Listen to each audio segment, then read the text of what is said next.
وہ سامنے بیٹھے نا نہیں ہوتے دیکھ لے رکھے ہوئے مولوی نا ولادت کے بعد تو سیٹ اپ ہی ختم ہو گیا. دشمن بنی بیٹھی ہے دنیا اور اللہ کہہ رہے ہیں آپ کے بڑوں نے جب اسلام سے نکالا تھا تو میری مرضی سے نکالا تھا. انہوں نے کہا کہ انہوں نے کیا کہا, بزرگوں نے لکھا ہوا ہے, یہ تذکرۃ الاولیاء کے اندر لکھا ہوا ہے کہ ابو الحسن خرقانی جو تھے انہوں نے اپنا کرتا دیا ہوا تھا محمود غزنوی کو کہ جب کبھی کوئی مشکل وقت آئی تو اس کے ذریعے توسل اختیار کرنا. وہ کہتے ہیں سومناتھ پہ اتنے حملے کیے, ناکام ہو رہا تھا, تو اس نے پھر ایک دن وہ جبہ ان کا کرتا پکڑ کے اللہ کے حضور دعا کی تو فتح ہو گئی. اور رات کو بابا جی آئے تو ناراض, کہا تو نے میرے کرتے کی اتنی کم قیمت لگائی ہے, اگر تو یہ کرتا اٹھا کے یہ دعا کرتا کہ قیامت تک ہند کی سرزمین میں کوئی کافر باقی نہ رہے تو یہ سارے مسلمان ہو جاتے. اور یہ وہ واقعہ بیان کر رہے ہیں تذکرۃ الاولیاء سے. حضرت ابو الحسن خرقانی ایک بزرگ گزرے ہیں, یہ حضرت باعزید بستامی کے سجادہ نشین تھے. اتنے بڑے آدمی تھے, اپنا جبہ دیا محمود غزنوی کو, جب مشکل آئی تو دعا مانگنا آگے رکھ کے اللہ فتح دے دے گا. تو محمود کہتے ہیں جب سومناتھ کے مندر نہیں فتح ہو رہے تھے تو میں نے بابے کا جبہ سامنے رکھ کے دعا کی تو اللہ نے مجھے فتح دے دی. کہتے ہیں بابا جی رات خواب میں ملے تو کہنے لگے تو نے کیا قیمت ڈالی میرے جبے کی. کہا حضور کیا مطلب؟ فرمانے لگے تو میرا جبہ سامنے رکھ کے دعا کرتا کہ یا اللہ ہندوستان کے سارے کافر مسلمان ہو جائے تو اللہ نے توفیق ایمان دے دینی. یہ تو نے کیا دعا مانگی ہے؟ ایک ذمہ دار آدمی, اللہ کے بندوں, صحابہ کرام کے پاس تو نبی اسلام کا اپنا کرتا مبارک موجود تھا. اس سے بڑھ کر جب نبی الاسلام اپنا کرتا پہن کے مدینے یا مکے میں چلتے تھے تو آپ کا کرتا دیکھ کے لوگوں نے کلمہ کیوں نہیں پڑھ لیا؟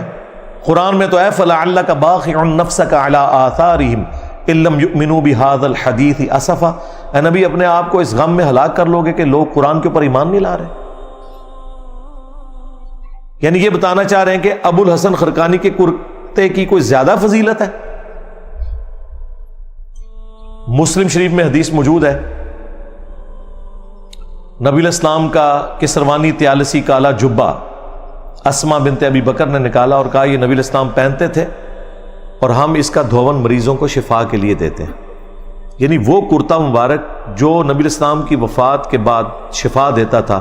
صحابہ کرام کو یہ وہم بھی نہیں آیا کہ جنگ قادسیہ اور یرموک میں پرشینز اور رومنز کے سامنے وہ کرتا پیش کر کے وہ ساری فوج کو ہی مسلمان کر لے. جنگ جیتنی دور کی بات بھائی, سب کو مسلمان کر لیں. یہ کہتا ہے نا جی بابے کے کرتے سے سارے مسلمان ہو جاتے ہیں, وہ بابا آگے کہہ رہا ہے. سب جعلی باتیں, جھوٹ مشہور کیا انہوں نے. اس سے دین کا اس سے کوئی لینا دینا نہیں. تیسرا واقعہ سنیں,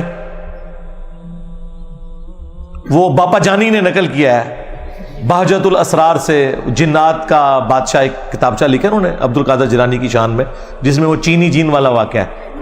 چینی جین, مجھے چینی جین جب بھی میں بولتا ہوں نا تو مجھے وہ ڈاکٹر عامر لیاقت صاحب رحمہ اللہ یاد آ جاتے ہیں. انہوں نے مجھے وہ جب میرا چینی جین کے اوپر کلپ دیکھا تو مجھے انہوں نے فون کیا اپنی وفات سے کچھ مہینے پہلے, تو مجھے کہتے ہیں انجینئر صاحب میں نے بھی اپنا عقیدہ توحید ٹھیک کر لیا الحمدللہ, میں بھی ان بزرگوں سے اب بیزار ہو چکا ہوں اور آپ گواہ ہو جائیں اس بات کے اوپر الحمدللہ.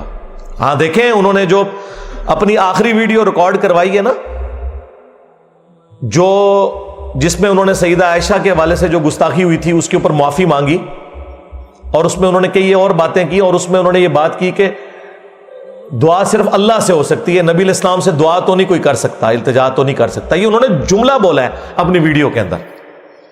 میں روزہ رسول کے اندر جب گیا تھا تو میں نے ایک ہی دعا رسول کریم صلی اللہ علیہ وسلم کی بارگاہ میں اللہ کے حضور رکھی تھی. یہ جو جملہ غور سنیے گا, رسول سے دعا نہیں مانگتے اللہ سے, ورنہ لوگ یہ کہیں گے. ہمیں اس نعت کو بھی چینج کرایا کہ اے سبز گنبد والے منظور دعا کرنا, نہیں, اے سبز گنبد والے تم ہم پہ کرم کرنا, جب وقت نظر آئے تو دیدار. منظور دعا تو اللہ کرتا ہے, دعا تو سوائے اللہ کی کوئی سنتا ہی نہیں. اجیب الدعوت الداعی اذا دعان ادعونی استجب لکم, تو دعا تو اللہ سے مانگی جاتی. تو اللہ کا شکر ہے. وہ جو چینی جین والا واقعہ ہے نا, اسی کتاب میں انہوں نے وہ واقعہ بھی نقل کیا کہ شیخ عبد القادر جیلانی کا کوئی ایک مرید تھا جس نے لوٹے کی ٹوٹی قبلہ رخ نہیں رکھی ہوئی تھی.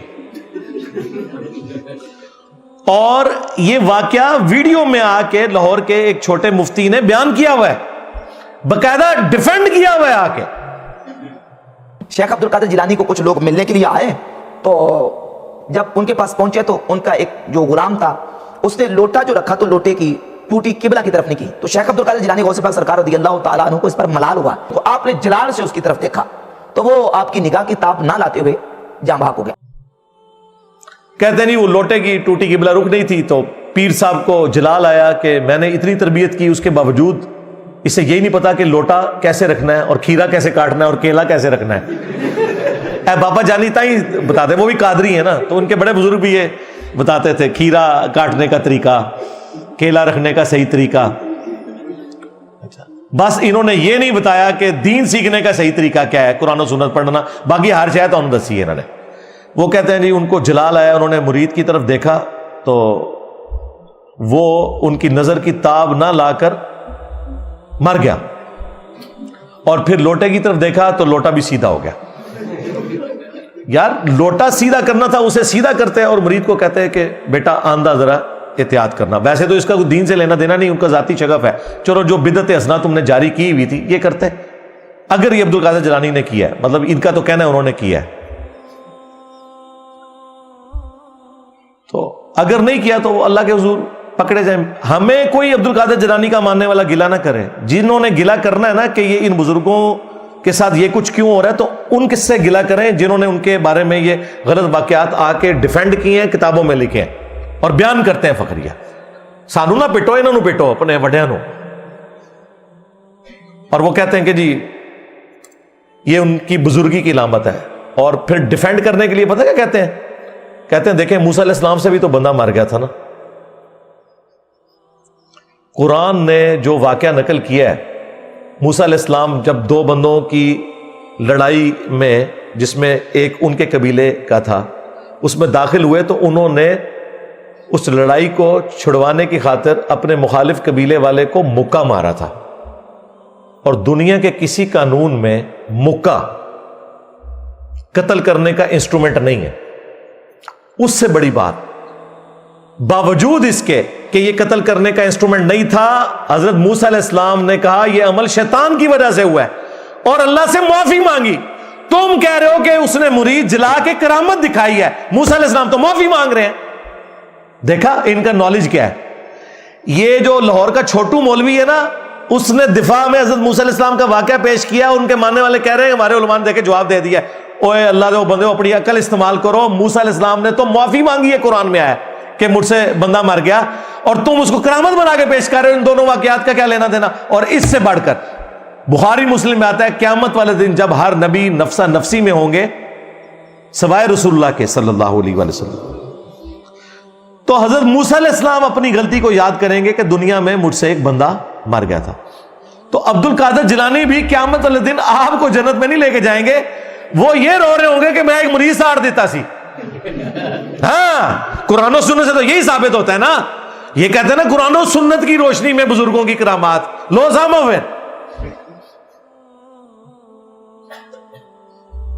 اگر موسیٰ علیہ السلام سے غلطی سے بندہ مر جائے, وہ قیامت کے دن بھی یاد رکھیں. اور قرآن میں آئے کہ انہوں نے معافی مانگی اور کہا یہ شیطان کی وجہ سے عمل ہوا ہے, اور تم کہہ رہے ہو یہ عبد القادر جیلانی کی کرامت ہے. او بچا لو اللہ دے بدو اپنے بابے نو, کیوں مروان لگے ہو میرے ہاتھوں. اور اس سے اگلی بات, وہ مرید بچارہ اپنے پیر کے ساتھ اس لیے اٹیچ ہوا تھا کہ میں اپنی آخرت بچاؤں گا, میری دنیا اچھی ہو جائے گی, آخرت بھی اچھی ہو جائے گی. دنیا بھی گئی, جان گئی, آخرت اپنی بھی گئی, بابے نو بھی نال لے گیا. ہاں, کیونکہ سورۃ النساء میں ہے جس نے ایک مومن کو ناحق قتل کیا اس کی جزا ہمیشہ کی جہنم ہے. بابا بچانا جائے تو کہو یہ واقعہ جھوٹا جائے, ڈیفینڈ نہ کرو, کسی طرف سے نہیں بچتے. کرامت تو ہے نہیں, یہ گناہ کا کام ہے ان کا. اور کہیں کہ اس کے بعد وہ کئی رات تک رو رو کے معافی مانگتے رہے کہ میں نے مرید کے ساتھ یہ غلط کیا.